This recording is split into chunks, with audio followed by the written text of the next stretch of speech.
here we are once again.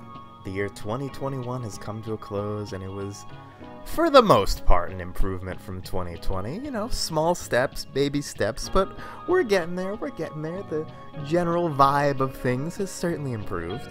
But, you know something that hasn't improved, that was actively worse this year?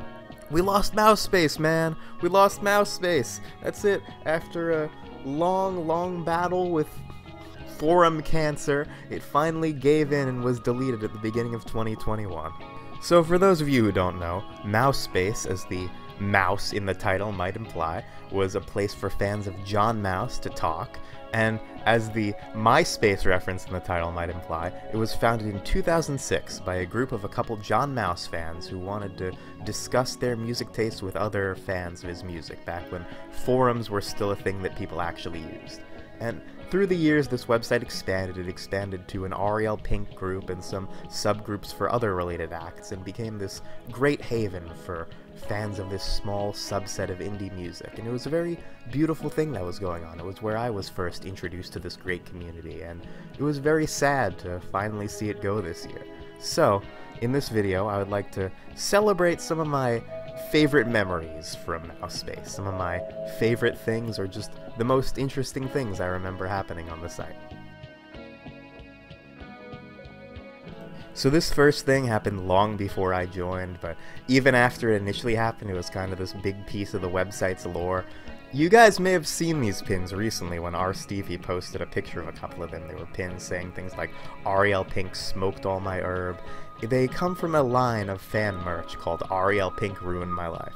And this happened when, I believe Dean, I'm not sure because I can't go back and check the website anymore, was listening to Warn Copy in his car and got so swept up in the intro to Trepanator that he crashed his car into a tree. And he made a post complaining about how, really, if you think about it, it was REL Pink who crashed his car. And from there, people started making jokes like, you know, oh yeah, REL Pink did this for me and did that for me. And finally, out of it, we started making some t-shirts, like there were REL Pink crashed my car t-shirts, and one of them, I think, said REL Pink kicked my dog, and one of them said REL Pink ruined my life, REL Pink gives me bad vibes, REL Pink smoked all my weed. And they made this big line of fan t-shirts and pins known as the REL Pink ruined my life set. I never actually got one of these because at the time I was like still a 14-year-old who didn't have my own debit card or my own money, and I couldn't convince my parents to PayPal some random internet stranger $20 to send me a t-shirt, but I still remember it very fondly. Now, I often say, just in general, that I feel like REL Pink doesn't like me all that much as a person, and everyone's like, oh, what's not to like about you? But those people saying that did not know 14-year-old ViewBob. And this post here I thought was thankfully lost, but no, it lives on to haunt me still, because I saved an early draft of it in my Google Drive account because I guess I was that proud of it. It was one of my first posts. I made it when I was still 14, and it was me talking about how bullshit cassette tapes and all the culture around them are. So I present to you I Just Don't Get Cassette Tapes by ViewBob circa 2016.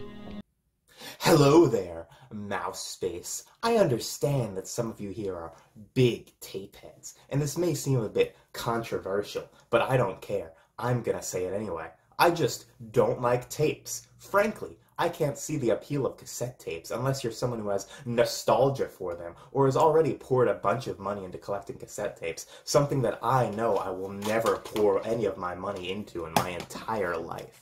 Yes, that's right, I just can't see the appeal of them. Even if REL Pink music were released on them, I don't think I'd ever find myself collecting them. Because cassette tapes sound worse than CDs, they look worse than CDs because they're small in a weird aspect ratio and can't fit all the album artwork on. And frankly, they take up too much space. They're not as collectible. I can't imagine anyone collecting cassette tapes, especially expensive ones. Have you seen those prices on Discogs for rare tapes? Yes, I can't imagine being someone who cares so much about cassette tapes. I'm sorry if this post hurt any of your feelings, but I just personally don't like cassette tapes. You're still allowed to like them if you do, but cassette tapes just really aren't my thing. Thank you all for reading. Well, that was pretty awful, wasn't it? But hey, you want to know something even more embarrassing? Yeah, so I don't know how many of you remember late 2017, right after the release of Bobby Jameson, there was some controversy around Charles and some questionable things her and Ariel did drunk on stage at a live show, and that kind of opened the floodgates to, is Ariel Pink a woman-abusing misogynist, and all of the controversy around that. Actually, side note, there were some people on Mausspace that were kind of soured by that, and I remember there was this guy, and he had like this big collection of Ariel stuff, and he was auctioning off a bunch of them for charity because he decided that he just kind of, this was the straw that broke the camel's back. And he had a new in-box Thrash and Burn cassette tape, and it was like $40 he was selling it for, and I just decided to not buy it. I was gonna buy it, I was into cassette tapes by that point, and I was just like, no, that seems a little expensive. I'm gonna wait till a cheaper one comes around. Yeah. I've never forgiven myself for that. But anywho's, a little bit after that initial controversy, it came out that, like, Ariel may or may not have leaked her nudes to a bunch of fans, and I remember that around that time, some guy who had the account, I think, Icroli Fan 2457 or something like that.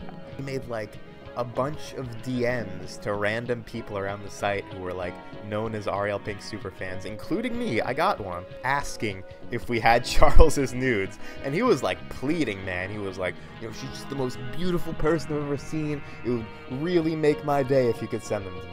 I think actually he also even made a post on the forum, and like Peter Karlovich and maybe someone else were like, fuck you, man, in reply, but like, it was almost adorable because he just had so much passion poured into like these 2 paragraphs begging for this poor woman's nude pictures. So this last one I'm putting at the end because it didn't technically happen on Mausspace, but it involved people around Mausspace, and it's a little bit of lost media, a little bit of obscure internet mysteries, the top 10 scariest Ariel Pink pieces of lost media. Flash is dying! So around 2018, maybe also late 2017, a little bit of Icroli Fan 2456 action here. My friend Jordan spelled with a 0 instead of an O because he's cool, and he was one of the main Ariel Pink nerds on Mausspace. He probably received a little message from Mr. Icroli Fan himself. So Jordan's on SoulSeek looking for Ariel Pink Appalachian stuff, like early live recordings, and what he finds is not the early live recordings disc, but 2 discs worth of Appalachians material, including a bunch of stuff we'd never even heard before. And now this was like a crazy enough find on its own. Was this ripped from an original Appalachians tape? Because this seemed like 2 sides of a tape. But what was even crazier was that it was credited to some label known as Red Records. Now, of course, Red Records would be very difficult to find because like everyone and their mother has a Red Records, I'm sure. But this Red Records, this wasn't the last time we would see this, because in another year or 2, I would on SoulSeek discover the KVRX set that I erroneously credited to 2000 and said, no, that sounds more like 2002. And it was also credited to Red Records. And over the years, Jordan and I were kind of investigating into Red Records, and we never really found anything, because, like, how the fuck you gonna find Red Records, who distributed Ariel Pink stuff on the internet? But we eventually tracked down some French label called Red Records that was operating at the time and may or may not have been putting out bootlegs in that style. So, yeah, that's kind of cool. If I hadn't met Jordan through Mausspace, this would have never happened. And, I always like an excuse to talk about Red Records and Icroli. And well, that's the end of the story.